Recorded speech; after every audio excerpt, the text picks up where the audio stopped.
looking forward to bring some of this to you. So right now we're in a panel, and I got to look here, the Home Delivery Builder Panel, best practices, pain points, opportunities for innovation today. So we have Chuck Shapiro from National Director of Strategic Sourcing for Pulte Homes on right now, Rebecca McAdoo, Division President, Garmin Homes, Carlos Salcido, Vice President of Purchasing, View Homes. And we also have the facilitator, which is Brett Goins, CEO and co-founder of Hammer, which will be on this show at live today at 5:15. So let me see if I can share some of this with you. Hopefully you can hear the audio well, because I'm going to screen share you in. So let's give it a try.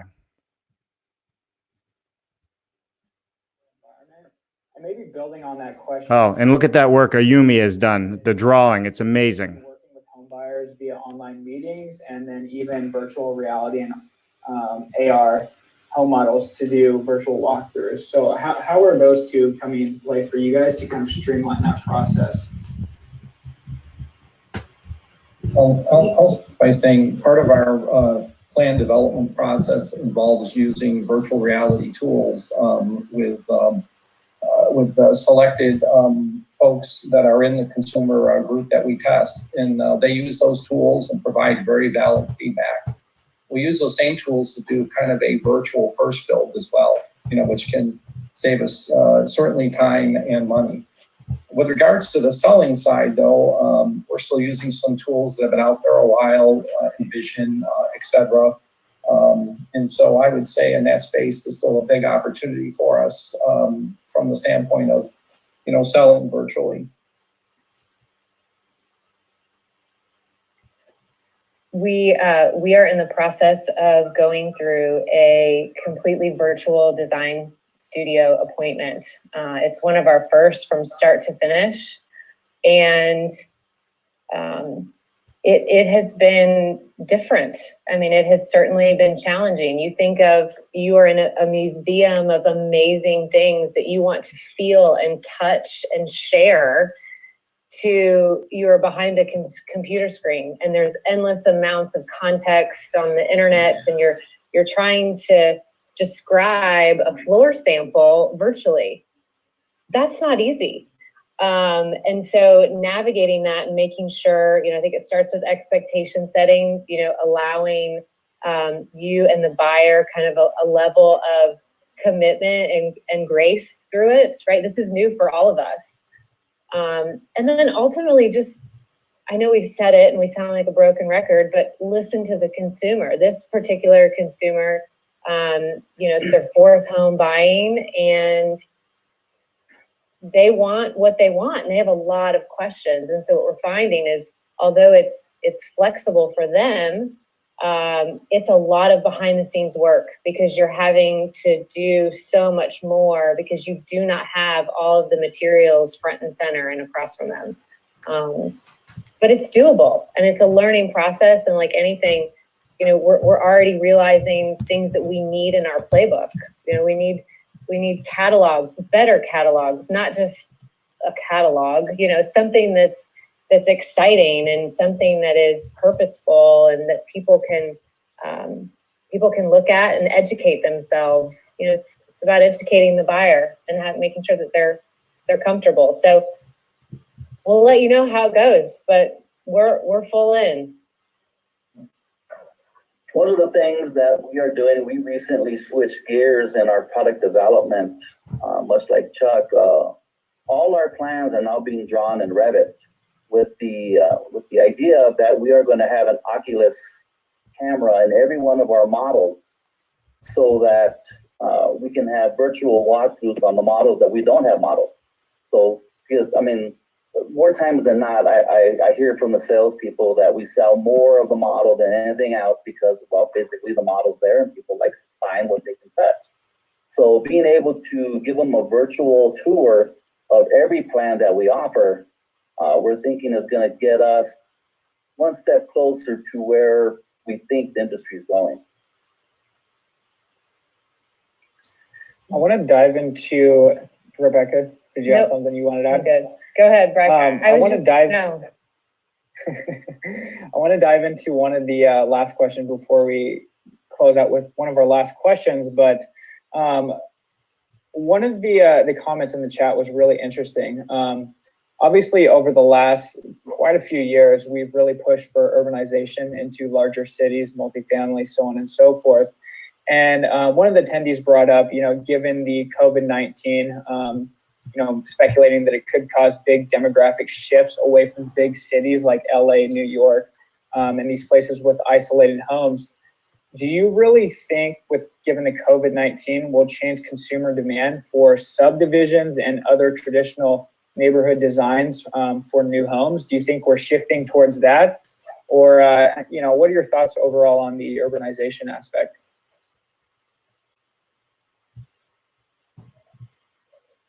I'll give a short answer, no. I don't think it's going to be changing overall the way we come together as communities.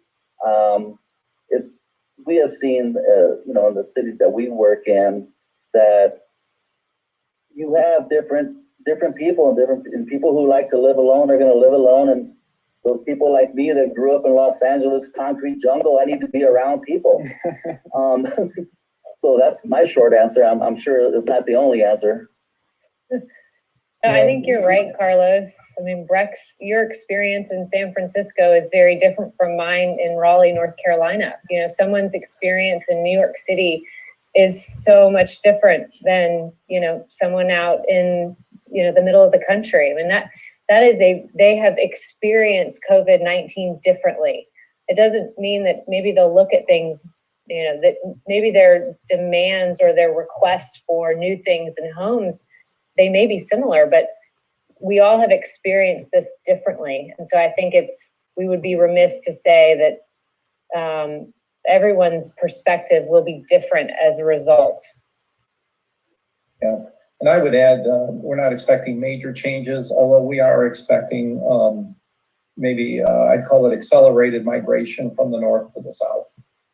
So we already got early indications of that. Now, that's been going on for some time. We think this thing might actually accelerate that. What are your guys' housing forecasts for the next 12 to 18 months? Bullish or bearish? Do you have a crystal ball, Breck? I wish I did. I wish I did. Oh gosh. I think coming out of this, I heard somebody say the other day, if you don't come out of this with version 2.0, you've missed out on an opportunity. And I think that is something that we, just as a company, are harvesting and making sure that we are, of course, watching every day what's going on in the economy. We want to be smart. We want to understand all of our sales starts and closings, because that's what we do. But behind the scenes of all of that, making sure that, we still have to be engaging. We have a story to tell. We build houses, and there are people that need houses. Their family situation's changing. I think Chuck said, people may be migrating from the Northeast down. I mean, there are multiple things that will continue to change. And the next 12 to 18 months, we are hopeful. We are hopeful. We are pausing on a few things right now. Pause is the word of the day, and probably the next few days. But we're hopeful, optimistic. Yeah. Our view is, we've got a reasonable backlog. We want to make sure that we're moving forward and delivering those homes, to those customers we've made commitments to. In this environment, it's been more challenging, particularly in some municipalities. We're still selling, but there's no doubt there'll be reduced volumes here in the short run. So it really comes down to, what does this recovery look like? Is it 12 months? Is it 18 months? And I don't think any of us know that answer yet. So it seems like all of our panelists are pretty optimistic. I'm really curious to ask you guys, given the optimism and everything, what ultimately is keeping you guys up at night? Well, I would say the same question. But first thing that keeps me up is, a lot of our focus has been making sure that our employees and our stakeholders are safe and healthy. That's been job one for all of us as leaders, really our top focus. But then, I think, like I mentioned, what does this recovery look like? A lot of us came out of the last recession. That was a long climb out of a hole. I think we're optimistic that this isn't going to look anything like that because of the underlying fundamentals. But it could make a much bigger difference, if it's 12 months versus 18 months. I'm sure all of us want to, keep our associates on the job as much as possible. But the reality is, I think a lot of builders are going to be, facing for a period of time some, lower production rates. Yeah, I agree with Chuck.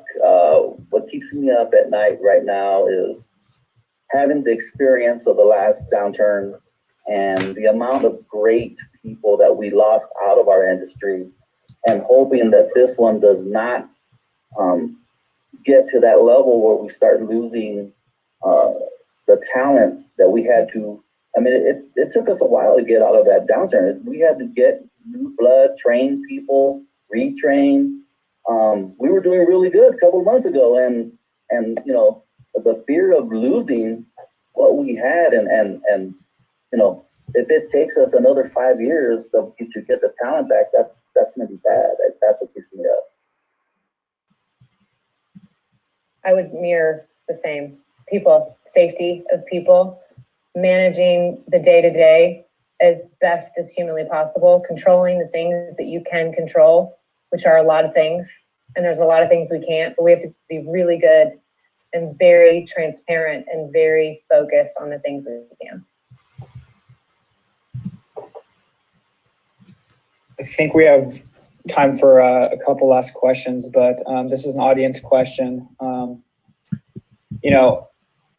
Definitely during the last housing turn, many builders pulled out of the R&D and the innovation during that time and choosing to focus on land and internal cost saving measures.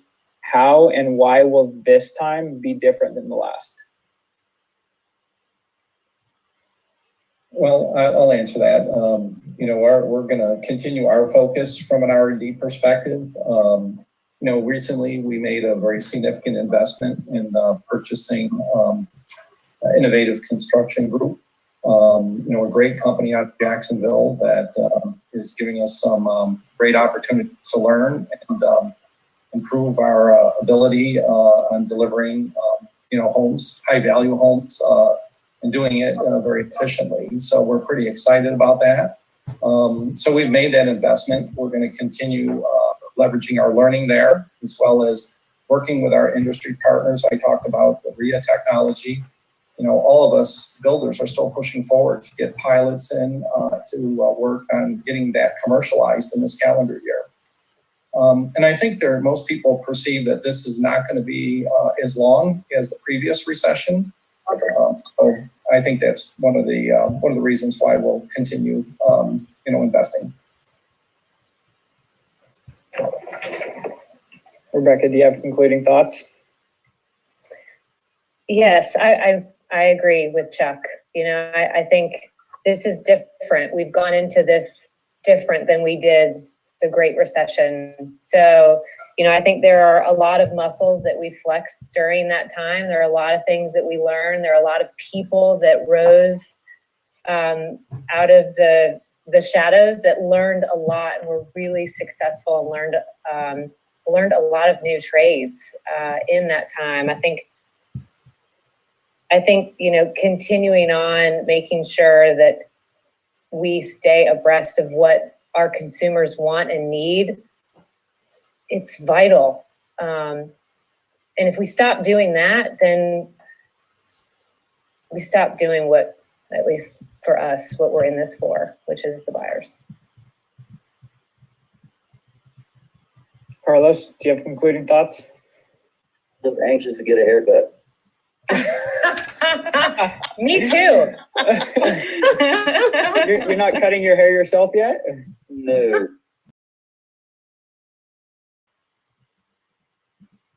All right, everybody. Dave Cooper back. So that was a little bit of a sneak peek into the Housing Innovation Alliance Staycation event. There's a lot of events that are going on, but there are no events that are going on that I know of that is as innovative as this event, and also with the people that are attending this event. I know there was hundreds and hundreds that signed up, and it's been a great turnout. And even some of the people that I saw liked on here, we got Jerry McCoffey. Let me just look at some of this here and just thank some people. Yeah, Daniel Small. Listen, Daniel, you had a great after speech earlier today, I would say, or our panel today with Margaret Whelan and some others. So, hey, was really excited to hear everything you had to say. David Toolin, thanks for always signing in. Love it. John Magnan. Who else we got on here today?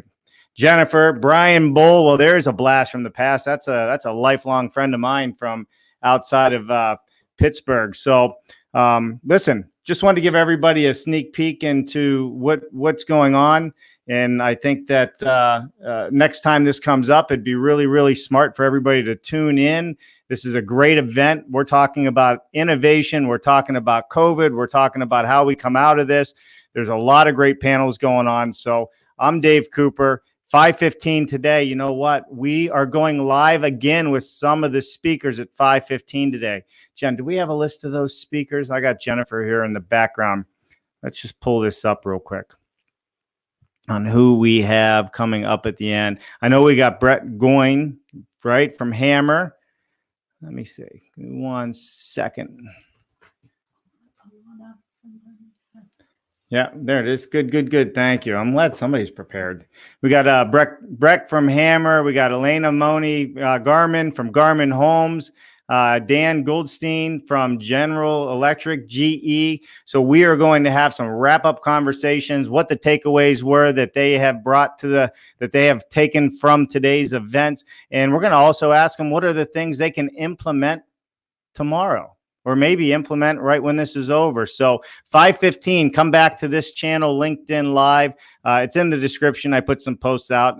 If you don't have it, please just send me a message and we will get it to you. I promise. So I'm Dave Cooper. Thanks for tuning in to this episode and a little bit of a sneak peek, and we'll talk soon.